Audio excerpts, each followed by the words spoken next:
Baik dia.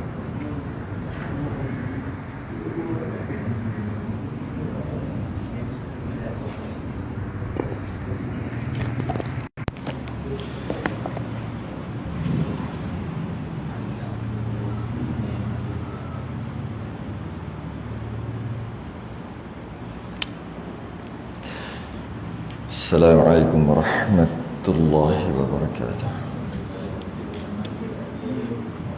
Innal hamdalillah nahmaduhu wa nasta'inuhu wa nastahdihi wa nastaghfiruh wa na'udzu billahi min shururi anfusina wa min sayyiati a'malina.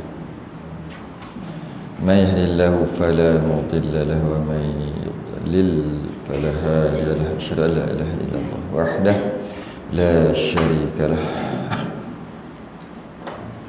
أشهد أن سيدنا محمدا عبده ورسوله اللهم صل وسلم وبارك على سيدنا محمد الفاتح لما أغلق والخاتم لما سبق ناصر الحق بالحق والهدي إلى صراطك المستقيم صلى الله عليه وعلى آله وأصحابه حق قدره ومقداره العظيم اللهم نور بالكتاب بصري وأطلق به لساني اشرح به صدري استعمل به جسدي بحولك وقوتك إنه لا حول ولا قوة إلا بك سبحانك لا علم لنا إلا ما علمتنا إنك أنت العليم الحكيم ولا حول ولا قوة إلا بالله العلي العظيم أما بعد walhamdulillah.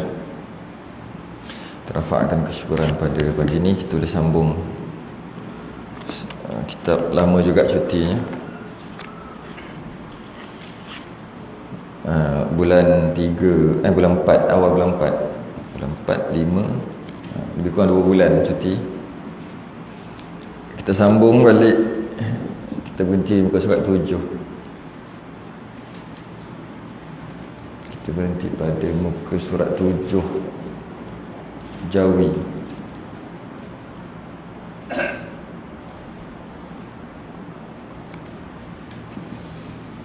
Bab awal, baru masuk bab. Sebelum ni kita mukadimah sebanyak 3 kali kot, 3-4 kali mukadimah.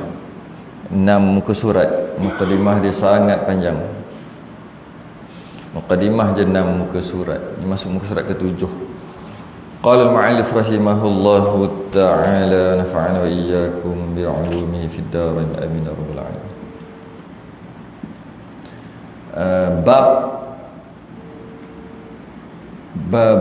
Babul awal fi fadilatil ilmi wal ulama. Bab pada menyatakan kelebihan ilmu dan ulama. Maksud ulama ni orang yang menyampaikan. Bab orang belajar dan orang yang mengajar. Kita masuk bab tu, kelebihan-kelebihan. Kita ni kitab Fadail A'mal, menceritakan tentang kelebihan-kelebihan. Kadang-kadang kita perlukan juga kelebihan-kelebihan ni bagi sebagai penguat kita untuk beribadah lagi. Ada martabat, makam-makam yang tertentu mereka tak perlu kepada galakan, tak perlu, kerana mereka beribadah semata-mata kerana Allah, bukan takut pada neraka, bukan nak kepada syurga. Tu martabat mereka, martabat muqarrabin. Memang martabat mereka gitu. Martabat kita ni martabat mukhlisin, kita panggil orang yang ikhlas. Dia ada martabat mukhlisin, martabat muqarrabin. Martabat mukhlisin, orang yang ikhlas kita. Ikhlas tu macam mana? Ikhlas tu sama ada takut pada neraka, nak pada syurga, mukhlisin tu. Ataupun takut pada bala, takut buat kena buat ni, kau tak boleh buat ni, takut bala turun. Takut bala lah tu. Ataupun nak kepada fadilat-fadilat, buat macam ni nanti murah rezeki. Itu dia panggil martabat kita berdagang dengan Allah. Perumpamaan gitu, mesti nak kena ada imbuhan. Kalau kita buat perbandingan mak bapak tu, kalau mak bapak minta beli barang ke, minta tolong ke, kita minta upah. Kalau tidak, tak nak buat. Tu martabat kita dengan Tuhan kita, martabat mukhlisin. Dengar sekali macam tak apa elok lah, tak ada masalah kita dengan Tuhan kita. Tak ada masalah dari segi martabat tu, kerana syurga, neraka, pahala, dosa, ancaman, galakan, semuanya Allah sendiri yang bagi dalam Quran.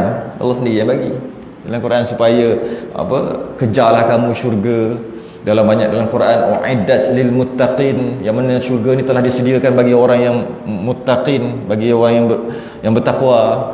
Itu sebagai galakan, dan kita nak kepada imbuhan tadi tu, tak ada masalah.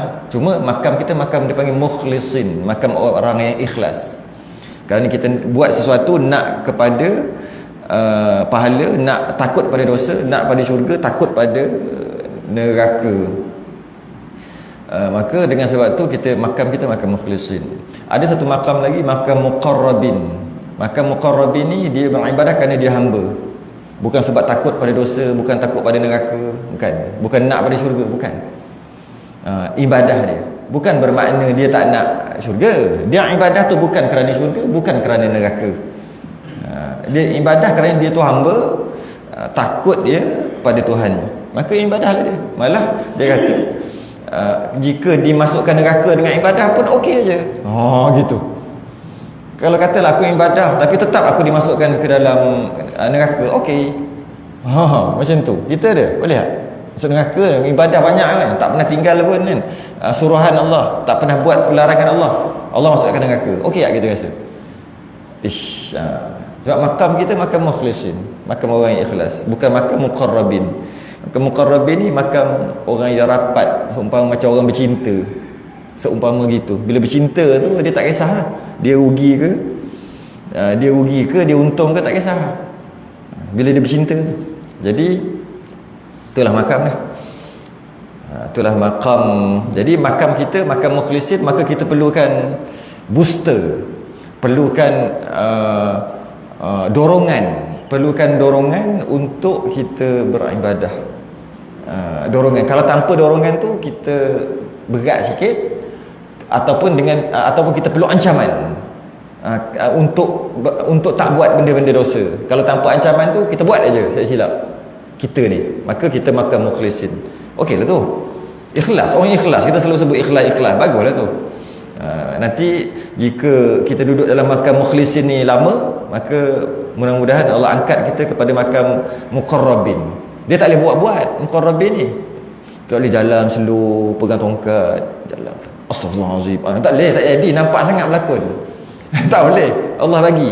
Kita tengok. Allah, kita tengok dia, kita tahu dah. Allah bagi. Dia tak boleh buat lakon-lakon. Sebab ada orang lakon-lakon. Dia lakon-lakon kan, buat slow, cakap pun slow, semua slow, relax.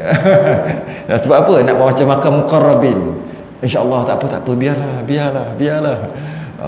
Orang buat apa? Budak-budak pecahkan pasu depan rumah dia, biarlah. Tapi kat dalam hati bengkak. Dalam hati marah. Orang buat bukan-bukan apa, tak apa. Orang berhutang, tak payah, tak apa. Cakap kat mulut, tapi hati duk panas. Aku dah pakai duit, dia tak payah. Itu bukan muqarrabin, itu lakon. Tak boleh lakon-lakon. Dia tak boleh lakon-lakon. Jadi kita perlukan dorongan. Dorongan tu lah fadilat. Jadi sebab tu kita perlu kelebihan. Jadi kita nak belajar, semua orang tahu ilmu ni penting. Dan orang yang berilmu ni memang tak jauh berbeza dengan orang tak ada ilmu. Jadi kita tahu, tapi kita malas nak belajar. Malas nak mendengar, malas. Jadi bila kita malas nak belajar, nak mendengar, tiba-tiba kita perlukan dorongan. Ni orang belajar apa kelebihan-kelebihan supaya kita mudah untuk kita, ringan untuk kita menuntut ilmu. Firman Allah Ta'ala, yarfa'illahu alladhina amanu minkum walladhina utul ilma darajat. Surah Al-Mujadalah ayat 111. Itu awal-awal lagi. Awal-awal bab kita telah didatangkan ayat Quran. Awal-awal lagi surah Al-Mujadalah. Maksudnya mengangkat Allah Ta'ala akan mereka yang beriman, yang beriman mereka itu dan segala mereka mengangkat Allah Ta'ala. Allah maksudnya Allah Ta'ala telah mengangkat, akan mengangkat mereka yang beriman di antara mereka itu, dan segala mereka yang diberi akan mereka itu ilmu beberapa darjat. Maksudnya bahasa dia mudah macam ni. Allah angkat orang beriman, Allah angkat martabat orang beriman, tapi dalam orang beriman ni dia ada lebih, iaitu dia ada ilmu. Allah angkat lebih daripada orang beriman biasa.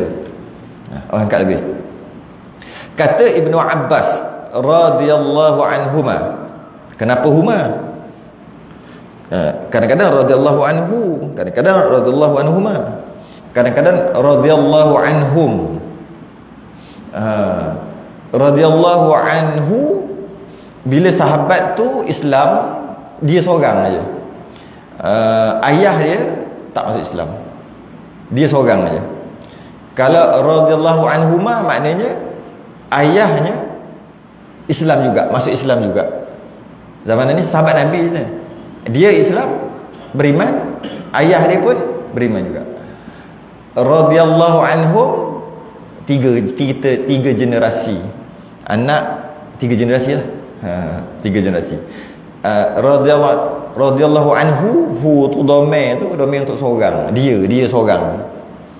Betul, seorang, dia seorang lah. Huma tu dua orang. Radhiyallahu anhuma dua orang, iaitu dia dan ayah dia. Radhiyallahu anhum jamak, tiga ke atas. Jadi kenapa radhiyallahu anhuma? Kerana dia Ibnu Abbas. Ibnu Abbas. Jadi ayah dia pun Islam juga, beriman juga dengan Nabi. Bagi mereka itu beberapa darjat yang lebih atas mukminin dengan 700 darjat. Orang, maksud Allah mengangkat darjat orang yang beriman tapi ada ilmu, dengan orang beriman tak ada ilmu, beberapa darjat. Maksud beberapa darjat tu 700.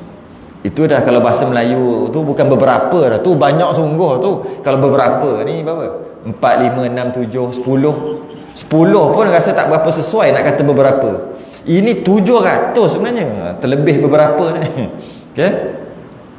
Beberapa darjat. Beberapa darjat tu masuk 700 darjat. 700 darjat. Bila sebut darjat, dia berkaitan dengan martabat. Kalau bila sebut 700 darjat, dia lebih 700, martabatnya lebih 700. Kelebihan martabat lah. Kalau kita biasa dengar, diberikan satu pahala, diampunkan satu dosa, dinaikkan satu darjat untuk satu langkah daripada rumah ke masjid, kan? Darjat-darjat tu apa? Kelebihan tu, martabat dia dinaikkan di sisi Allah. Berganding dengan yang lain, dia angkat. Jadi kata Ibnu Abbas, maksud ayat tadi beberapa darjat tu maksudnya 700 darjat. Jadi macam mana kita nak bayangkan satu darjat tu banyak mana? 700 banyak mana? Sejengkal ke? Dua jengkal ke? Sedepa ke? Maka dia terangkan barang yang antara satu darjat kepada satu darjat. Okay? Barang antara satu darjat kepada satu darjat itu perjalanan 500 tahun. Perjalanan 500 tahun ni dia, perjalanan 500 tahun ni dia ketika Nabi Isra' Mi'raj naik di antara langit pertama, langit kedua, langit ketiga, dalam riwayat mengatakan daripada langit pertama, daripada kita sini bumi ni nak naik langit pertama 500 tahun perjalanan. Maknanya tu satu darjat. Kemudian naik lagi 500 tahun perjalanan. Dari segi jauhnya kita tak boleh bayang. Kita cuma tahu jauh gila, jarak gila, tu je. Sebab tu orang yang mendakwa dia pergi ke langit, sebenarnya tidak. Dia cuma pergi, dia masih lagi berada di bumi, walaupun namanya bulan. Tu bumi lagi, tak sampai. Tak ada orang boleh sampai ke langit yang pertama, pintu langit yang pertama. Maknanya 500 tahun perjalanan. Tak tahulah kita boleh kiaskan dekat 500 tahun, ribu cahaya. Boleh tak? 500 tahun cahaya, boleh? Dia 500 tahun cahaya. Mungkin boleh kot. Ataupun tak boleh, tak tahulah. Cuma bila disebut 500 tahun perjalanan, kita tak boleh bayang. Tak boleh bayang. Macam mana 500 tahun perjalanan? Jauh mana? Tak boleh bayang. Nak beritahu jauh sangat. Jarak di antara satu langit dengan satu langit yang seterusnya. Maka itulah satu darjat. Dia kata 700 darjat. 700 kali 500. Tak kerti 35 berapa kosong kat belakang tu tak tahu nak cakap juta ke, 10 juta ke, 100 juta ke. Tu jauh berbeza di antara orang beriman yang ada ilmu dengan orang beriman yang tak ada ilmu. Allah. Beza tu. Itu yang kata beza langit dengan bumi, beza langit dengan bumi tu. Beza langit dengan bumi tu maksud perjalanan 500 tahun. Beza orang yang beriman ada ilmu dengan orang yang beriman tak ada ilmu. Tu beza dia.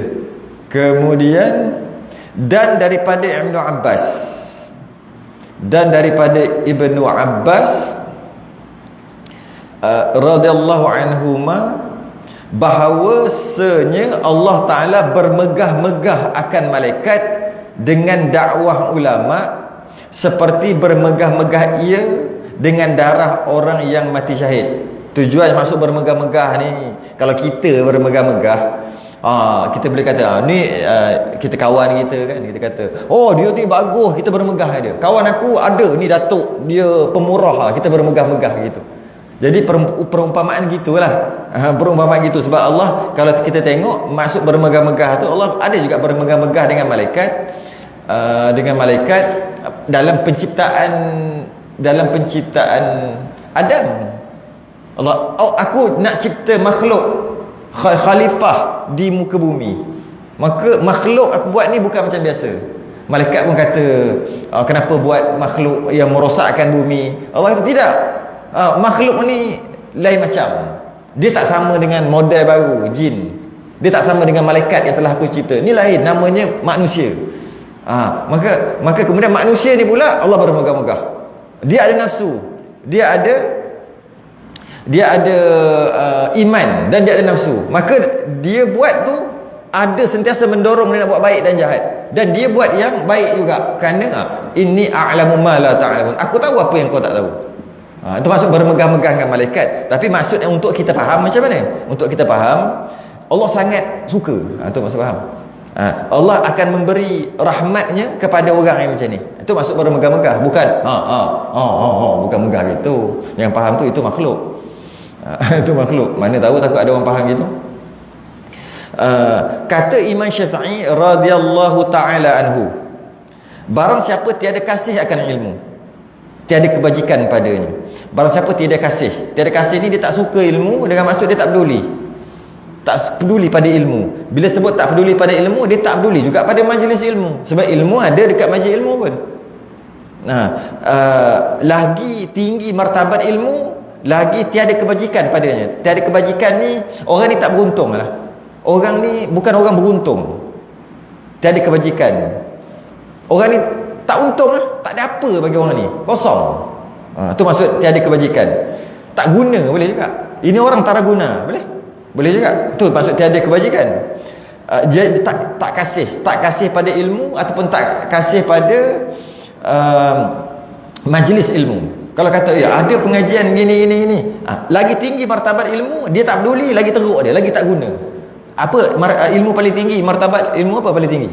Makrifah. Apa? Tarikat ke? Makrifat. Hakikat. Bukan. Yang paling tinggi fardu ain. Paling tinggi fardu ain. Jadi ilmu fardu ain ada, orang kata ada ilmu, ada pengajian, ada ilmu ni.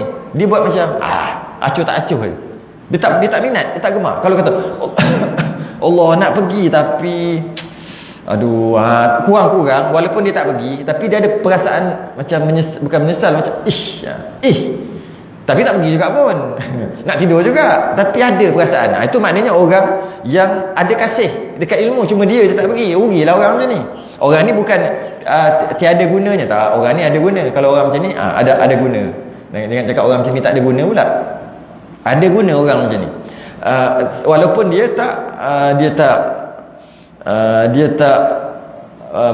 tak belajar, tapi dia ada kasih. Dengan majlis ilmu dia kasih. Dia sponsor ke, dia buat sesuatu jadi majlis ilmu tu mudah lagi supaya supaya orang ramai boleh belajar. Tapi dia sendiri tak belajar. Sebab ada kerja, ada itu, ada ini, maka orang macam ni rugi. Dia tak dapat ilmu. Tapi dia tak termasuk dalam ancaman tadi. Sebab dia kasih. Cuma dia je tak menuntut ilmu. Tapi dia kasih. Dia kata jangan. Barang siapa tiada kasih akan ilmu, dia tak heran pun ada ilmu. Bab ilmu dia tak heran pun. Aku tak heran pun ada ilmu, ada majlis ilmu. Aku tak heran pun. Maka orang macam ni tak guna, senang cerita, tiada kebajikan tu tak guna. Maka jangan ada antara kamu, bila dah tahu orang tu macam tu, kita ni, antara kamu tu kita lah, antara kamu dan antaranya, kita yang tak kawan lagi dengan dia, cuma kita kenal-kenal gitu, ataupun orang memang dah sekeliling dia, walaupun keluarga dia sendiri, buat apa ni? Jangan apa? Jangan berkenalan. Orang yang tak kenal lagi, terus jangan berkenalan. Tak peduli ya. Tak perlu nak rapat-rapat dengan dia, tak perlu. Tak perlu berkenalan langsung. Tak orang macam ni tak kenal pun tak apa. Contoh macam orang isap dadah ke apa, orang merompak, orang kita dah tahu dah kan. Tak guna kita kawan dengan dia. Sebelah silap dia minta duit kita, susah pula. Minta lah duit nak beli dadah. Mungkin gitu. Silap-silap dia bawa dadah, kita jalan dengan dia, kena tangkap polis dengan kita kena. Kadang-kadang kita ajak datang rumah, tiba-tiba dalam rumah tu macam-macam lah boleh jadi. Polis buat rush, kita sia-sia je kena. Tak guna. Tak guna. Kalau kita kalau orang tu jenis merompak ke apa, mencuri ke, tak guna juga. Sebab kita kawan dengan dia silap dengan kita punya barang dia sebat. Tak guna kawan orang macam ni. Tu dia kata, kalau tak kenal lagi, tak payah berkenalan terus. Kita fikir bab mencuri, bab benda-benda itu benda-benda besar. Sedangkan orang yang tak kasih pada ilmu, yang tak peduli pada ilmu, yang kalau dia ada buat muka-muka sedih pun jadilah. Aku bukan tak nak belajar, tapi kerja banyak, tapi itulah sayang lah. Jadi okey lah kawan lah kalau orang macam ni. Ini langsung kalau setakat pandai ilmu apa pun, tak semestinya. Takkan dia seorang je syurga. Pandai pun ramai orang pandai bohong, ramai orang pandai rasuah. Dia kona kot lain. Ramai orang pandai tapi belagak. Ramai orang pandai tu, ini dia kona kot lain. Jadi buat apa? Baik kita yang tak pandai ni, pandai-pandai, lepas tu duk bergaduh sama-sama ustaz. Ada orang kata gitu. Jadi tak payah jadi ustaz. Kalau tidak, kerja duk bergaduh je. Memanglah bergaduh tu tak elok, tapi janganlah bagi alasan tu untuk dia tak belajar. Tengok yang pandai-pandai tu kan, tengok dalam Facebook yang kata dia betul, dia ni betul, dia ni betul, dia ni betul, pakat-pakat mengaku dia je betul. Sebenarnya dia seorang je sebenarnya. Orang lain tak benar. Orang lain boleh cakap sebenarnya, duk bergaduh sebab ada ilmu tu. Baik kita geng-geng jahil mendam. Makan haji. Kita guna alasan tu pula. Bukan gitu. Bukan, jangan guna alasan tu. Jangan guna alasan tu. Dia kasih pada ilmu, cuma dia kasih pada ilmu, cuma dia tak menuntut ilmu aja. Jadi kawan orang macam ni. Kalau memang dia tak peduli langsung pada ilmu, malah dia meremeh-remehkan lagi ilmu dan majlis ilmu, orang macam ni tak payah kawan langsung. Dan bertaulan dengan dia, bukan tak payah kawan, tak payah berkenalan langsung, tak payah kenal langsung, dan bertaulan dengan dia. Kalau dah kawan, jangan kawan, sebab dia akan merosakkan. Memang banyak nanti kita jumpa banyak ni, iaitu kawan dengan orang jual perfume, minyak wangi, kita akan terima tempias wangi.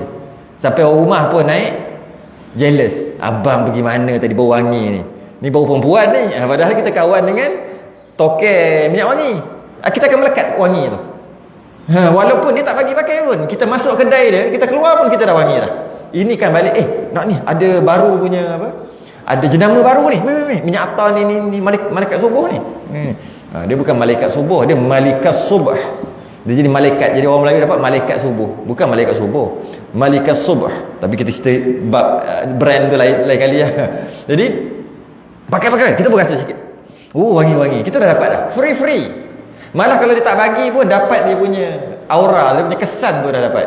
Okay. Kalau kita berkawan dengan tukang besi, welder jangan marah lah orang welder, kawan dengan dia, silap-silap baju kita berlubang sekali.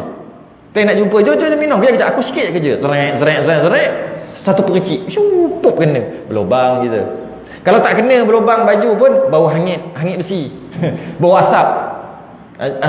Dengan maksud kita berkawan dengan orang-orang yang jual minyak wangi, kita akan terima kebaikan dia. Macam itulah wangi kan. Kita kawan dengan orang yang main api ni, kita akan terima keburukan dia ataupun tempias api dia. Jadi sebab tu jangan kawan, dah kawan jangan kawan. Bukan putus saudara. Putus saudara engkau gaduh, lepas tu tak bertegur, tu putus saudara. Ini tak berkawan. Kita tak bertegur, tak semestinya kita tak pergi berapat dengan dia, tak semestinya kita putus saudara ataupun putus silaturahim, tak. Kalau lah betul asal tak bercakap je putus silaturahim, berapa orang agak-agak 40 rumah ke sana ada bercakap? Tak bercakap, pakat-pakat putus silaturahim. Ada bercakap dengan orang-orang yang kita kenal. Yang duduk 50-100 km. Tak bercakap pun. Tak bercakap pun dengan dia. Ada putus silaturahim? Tak. Bukan maksud gitu. Masuk putus silaturahim ni kita memang putus. Gaduh-gaduh. Dah lah. Tak nak kawan dah. Jumpa tak bertegur. Bawalah putus silaturahim.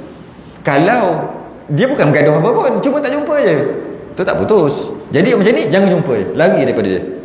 Bimbang takut dekat padang mahsyar, kita pula apa-apa terbabit pula dengan dia, lagi susah.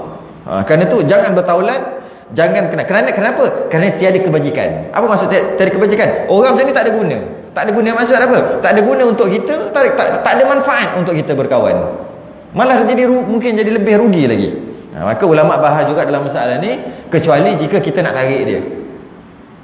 Niat kita kawan, walaupun ada tegahan, bukan tegahan haram ni. Jangan berkenalan dan jangan bertaulan. Ini bukan haram. Ini galakan, suruhan. Maksudnya kalau macam ni tak payah kawan lah. Kalau tak kenal lagi, terus tak kenal. Biarkan terus tak kenal. Kalau dah kenal, jarak-jarak lah. Jarak-jarak kan. Bukan kata engkau dekat dengan dia, maka haram berdosa. Bukan.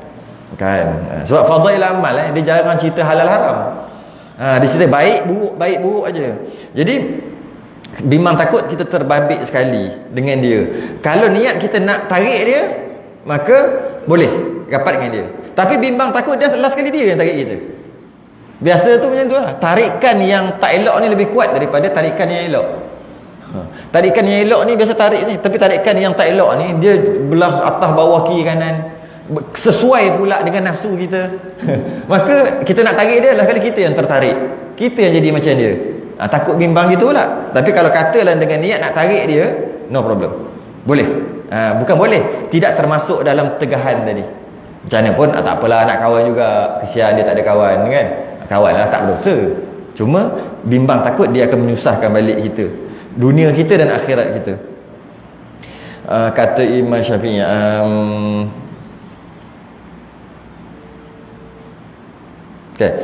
maka bahawasanya ilmu itu menghidupkan segala hati dan pelita bagi segala hati. Ilmu itu pelita bagi hati. Ilmu itu menghidupkan segala hati. Hati ni kalau dia mati, dia gelap, maka dia matilah. Maka macam mana kita nak hidupkan hati dengan ilmu? Tanpa ilmu hati itu mati. Dengan ilmu hati itu hidup. Kita akan bahas akan datang apa maksud hati hidup dan hati yang mati.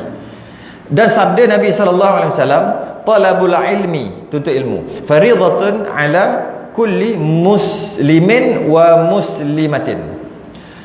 Menuntut ilmu itu fardu, wajib, faridah, wajib, fardu, wajib atas tiap-tiap muslim lelaki dan muslimah yang perempuan. Sabda Nabi ni, menuntut ilmu itu fardu. Sebab tu menuntut ilmu ni bukan menuntut ilmu ni tak ada ilmu sunat. Tak ada ilmu sunat, tak ada ilmu salah, tak ada ilmu salah lah. Tak ada ilmu sunat, tak ada ilmu. Tapi kalau ilmu hitam salah kan? Tak ada. Ilmu mesti betul dan ilmu wajib. Sebab tu kata talabul ilmi, menuntut ilmu, faridah, wajib. Bila sebut ilmu je, dia mesti betul, garanti betul, mesti betul, dan ianya wajib, faridah, wajib. Kalau sunat tak ada, ilmu sunat tak ada. Ilmu mesti wajib dan ilmu salah pun tak ada. Okey, habis kalau ilmu yang orang ajar salah, yang kena tangkap dengan jawatan agama Islam, yang kita panggil sesat tu, awal-awal lagi yang diajar tu bukan ilmu. Kita je nisbahkan dengan ilmu sesat. Sebenarnya ilmu sesat tu bukan ilmu daripada awal. Itu bukan ilmu. Habis itu apa? Itu maklumat mengarut. Dia ajar maklumat yang salah. Maklumat kadang-kadang betul, kadang-kadang salah. Perlu cek. Sebab tu apa yang ada dalam ni, dia bagi teknologi maklumat kan, IT kan, information technology, teknologi maklumat. Bila namanya maklumat, apa yang ada dalam ni kena cek dulu sama ada betul atau salah. Kerana ada maklumat betul, ada maklumat salah. Tapi kalau ilmu, garanti betul. Tak ada ilmu salah. Sebab al-ilmu nurun. Ilmu tu cahaya, bukan zulumat, bukan kegelapan. Ilmu tu cahaya, master garanti betul. Cuma kita nisbahkan ilmu tadi ilmu sesat. Kita nak bagi tahu sebenarnya tu bukan ilmu. Tu maksud ilmu sesat. Ilmu salah tu kan. Itu ilmu sihir. Awal-awal lagi sihir tu bukan ilmu. Tapi kita nisbahkan ilmu yang salah. Jadi kita sebut ilmu. Macam saya biasa bagi contoh, hadis palsu, hadis maudhu'. Hadis adalah perkataan Nabi, ataupun mungkin perbuatan Nabi, ataupun mungkin akuan Nabi. Itu hadis. Palsu tu maksud bukan Nabi buat, orang reka. Bila kita sebut hadis palsu, maknanya Nabi buat ke tak? Nabi tak buat. Tapi kenapa kata hadis? Hadis tu apa yang Nabi buat dan apa yang Nabi kata. Sebut hadis palsu, nak bagi tahu tu bukan hadis. Tapi sebut hadis, keluar kat mulut hadis palsu. Apa maksud dia? Bukan hadis. Tapi sebut hadis. Maknanya sepatutnya hadis palsu ni salah satu hadis jugalah sebab nama hadis palsu. Hadis sahih, ada atas kala hadis mutawatir, hadis sahih, hadis hasan, hadis dhaif. Semua tu hadis Nabi. Riwayat dia je, sama ada sahih ke, mutawatir ke, sama hasan ke, dhaif ke, tu periwayatan sanad dia. Satu lagi hadis maudhu', iaitu hadis palsu. Semua ni adalah hadis Nabi. Bukan hadis maudhu', bukan, itu palsu. Kalau palsu kenapa letak hadis? Kata hadis sebab nak bagi tahu bukan hadis. Macam tu juga kata ilmu hitam, ilmu salah, ilmu sesat. Bukan nak bagi tahu ada ilmu tapi ianya sesat, bukan. Nak bagi tahu itu bukan ilmu. Sama macam hadis tadi. Sebut hadis palsu dengan maksud bukan hadis. Sebut ilmu sesat dengan maksud bukan ilmu. Tak sebut maklumat sesat, jadi pelik sikit bunyi. Jadi sebutlah ilmu sesat. Sebutlah ilmu. Jadi sebab apa? Ilmu mesti betul. Ilmu mesti betul. Sebab ilmu mesti fardu, wajib. Sama ada ilmu tu wajib ain ataupun wajib kifayah. Wajib ain yang kita tahulah, belajar sembahyang apa, fardu ain. Fardu tu wajib samalah.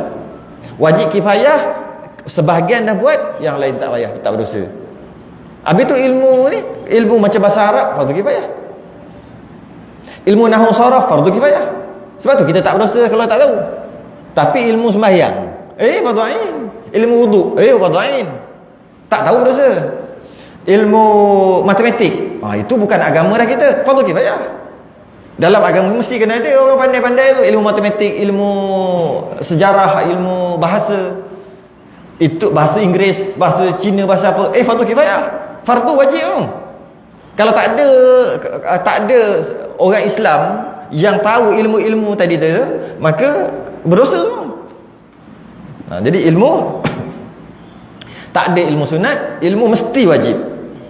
Cuma sama ada wajib atas setiap kepala, setiap orang, ataupun wajib atas sekumpulan, sebahagian dah ada, yang lain tak payah. Wajib mana satu? Sebab ilmu mesti betul, ilmu wajib. Tak ada ilmu sunat. Kalau disebut ilmu sunat sekalipun, itu sekadar istilah saja. Kalau sebut ilmu sesat sekalipun yang salah pun, sekadar istilah. Hakikatnya dia bukan ilmu. Okay. Jadi menuntut ilmu tu fardu wajib. Jadi maka ulama kata wajib tadi tu, wajib ain atas setiap orang, wajib kifayah atas sebahagian orang Islam, sama ada lelaki ataupun perempuan. Dan daripada Sayyidina Ali bin Abi Talib radhiyallahu anhu, man kana fi talabil ilmi kanatil jannatu fi talabihi, wa man kana fi talabil ma'siyati kanatin naru fi talabihi. Barang siapa ada ia di dalam menuntut ilmu, adalah syurga itu di dalam tuntutnya. Dan barang siapa ada ia di dalam menuntut maksiat, adalah mereka itu di dalam tuntutnya. Bahasa lain, siapa menuntut ilmu tempat di syurga, siapa buat maksiat tempatnya di neraka. Mudah kata gitulah. Dan sekalian barang yang datang warid tu datang, warid dan sekalian barang yang datang warid. Bila sebut warid, maksudnya yang datang warid tu maksudnya daripada hadis-hadis Nabi. Dia nuzul, dia ada perkataan sekali nuzul. Kalau sebut nuzul, Quran, nak cerita tentang Quran. Bila sebut warid, datang dengan maksud hadis. Ini sama juga ni kalau masuk dalam peperiksaan CJ tinggi agama ke apa kan, dia biasa bagi soalan tu, apa beza warid dan nuzul, istilah tu. Warid, kalau sebut warid maksudnya datang dengan maksud dia cerita pasal hadis. Warid daripada nas. Nas ada dua. Nas ni Quran hadis. Jadi sebut warid daripada nas. Apa maksud dia? Maksudnya hadis. Kalau nuzul maksudnya Quran. Okay? Sebab nuzul Quran, Jibril bawa turun. Nuzul turun kan? Jibril bawa turun daripada Baitul Izzah ke bawah. Quran turun daripada Lauh Mahfuz direct sekaligus ke Baitul Izzah, langit dunia. Daripada Baitul Izzah turun 23 tahun. Turun kan tu? Jibril bawa 23 tahun. Selama Nabi tu lah. Selama Nabi jadi rasul tu lah. Umur 40 sampai umur 63 Nabi. Turun. Jibril bawa datang turun mengikut apa yang terjadi, buat turun. Apa tadi buat turun. Jadi pada panggil nuzul, turun. Bila sebut nuzul, cerita pasal nas Quran. Warid, cerita pasal hadis. Hadis Nabi. Datang warid pada memuji ilmu dan ulama. Maknanya datang hadis memuji ilmu dan ulama. Dalam Quran tak ada puji sangat, tak banyak puji ilmu dan ulama. Yang tadi itulah yarfa'illahu alladhina amanu minkum walladzina utul ilma darajat. Tapi dalam hadis banyak sangat. Kita akan baca ni. Hilang dah. Pada memuji ilmu dan ulama, memuji ilmu dan ulama. Bila sebut ilmu maksudnya orang penuntut ilmu. Bila sebut ulama maksudnya orang yang menyampaikan ilmu. Jangan fikir ulama dah, ulama yang kita dalam kepala kita kan. Okey. Ulama ni orang yang pandai dalam satu-satu bab lah. Maknanya bolehlah kita termasuk orang ajar alif bata. Ulama lah tu, ulama alif bata. Kan? Ditanggungkan atas ilmu yang manfaat. Jadi kalau sebut dalam mana-mana warid datang daripada Nabi tentang kelebihan orang yang kelebihan menuntut ilmu, kelebihan ilmu, maksudnya ilmu yang manfaat. Kerana ada ilmu yang tak manfaat. Dia panggil ilmu juga yang tak manfaat. Panggil istilah ilmu tak manfaat. Ada ilmu yang manfaat tak? Tahu Manchester United ada berapa orang pemain dan berapa orang simpanan? Rugi memori je kalau hafal. Rugi. Itu ilmu juga. Ilmu apa? Undang-undang bola. Offside macam mana? Undang-undang offside macam mana? Dikira offside atau tak offside tu macam mana? Ilmu tu. Ilmu main bola. Tapi tak manfaat pun. Tak manfaat pun. Ilmu tu tak guna. Kita panggil ilmu lah. Kita tahu tentang tu, permainan tu. Itu macam-macam lah kalau nak bagi. Banyak ilmu yang tak manfaat kita ni. Kita sibuk fikir, kita penuhkan memori kita. Kita penuhkan memori kita dengan ilmu yang tak manfaat. Tapi kita panggil ilmu jugalah. Tak guna sebenarnya.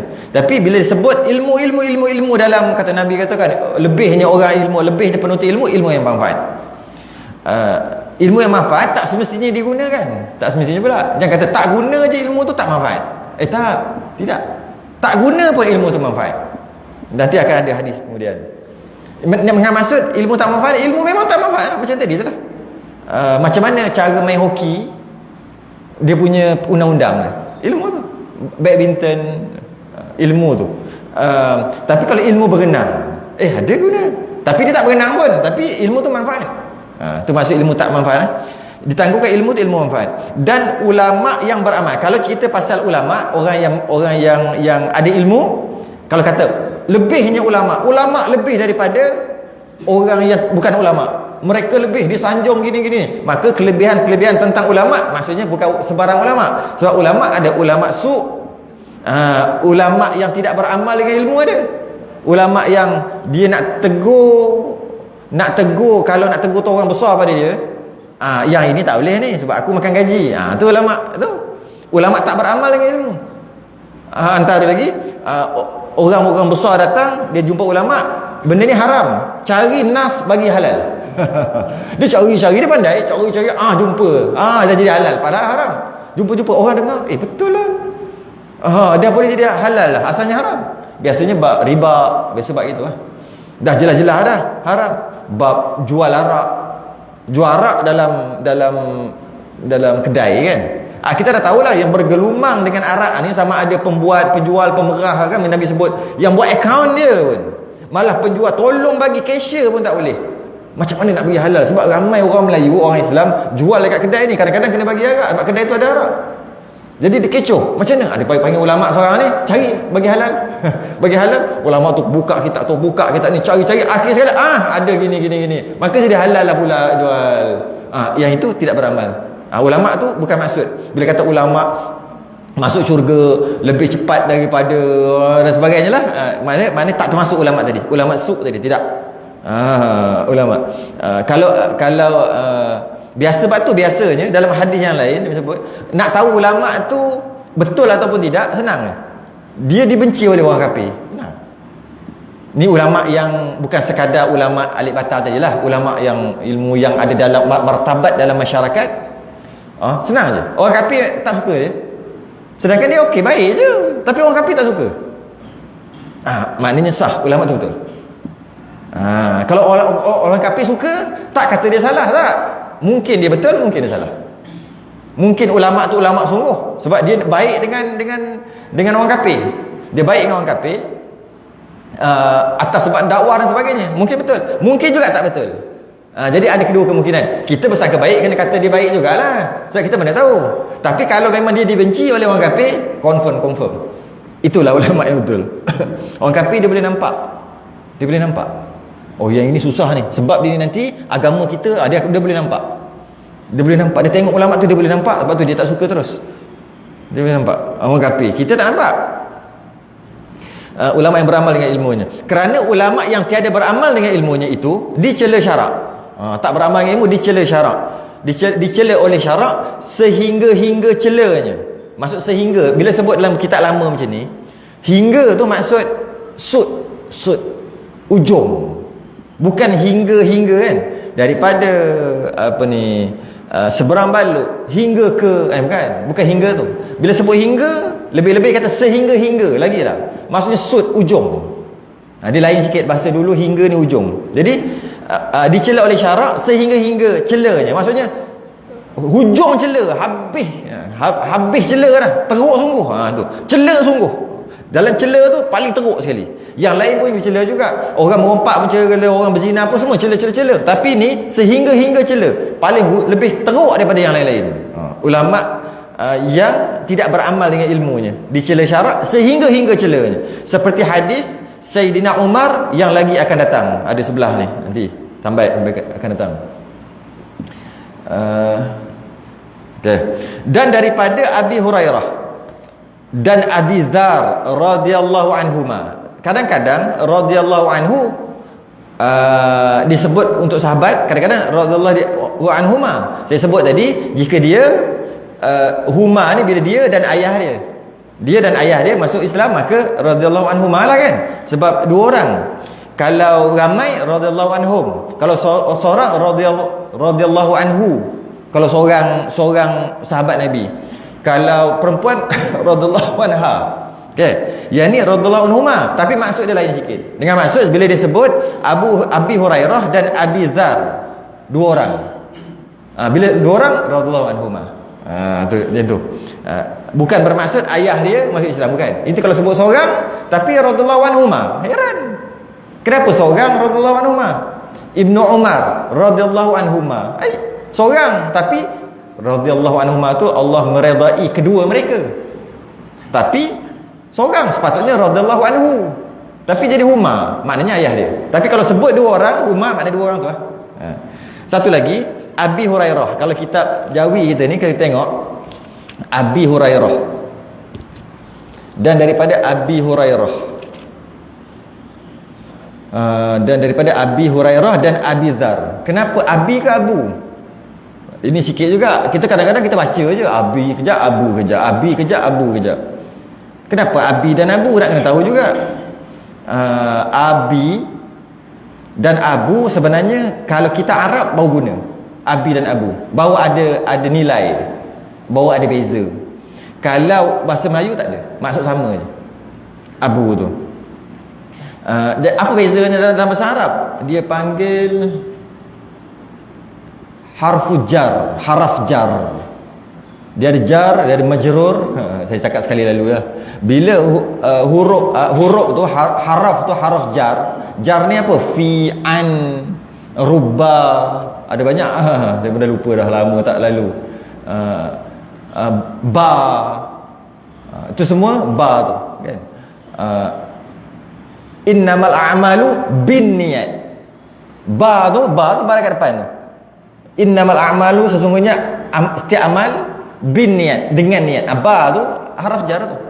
Setelah perkataan setelah huruf jar, dia balik bawah.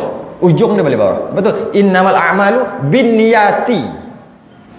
Jadi kalau lah dalam hadis Nabi, kita biasa dengar an kan. Bila an, antara salah satu daripada huruf jar adalah an. Jadi an, abu, asalnya abu. Jadi abi sebab balik bawah.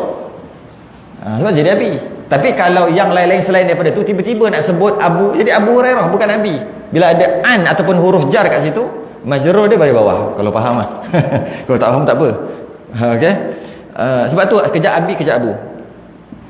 Bahawasanya berkata keduanya. Kata Abu Hurairah dengan Abu Hurairah dengan Abu Zar. Kami dengar Rasulullah SAW bersabda, apabila datang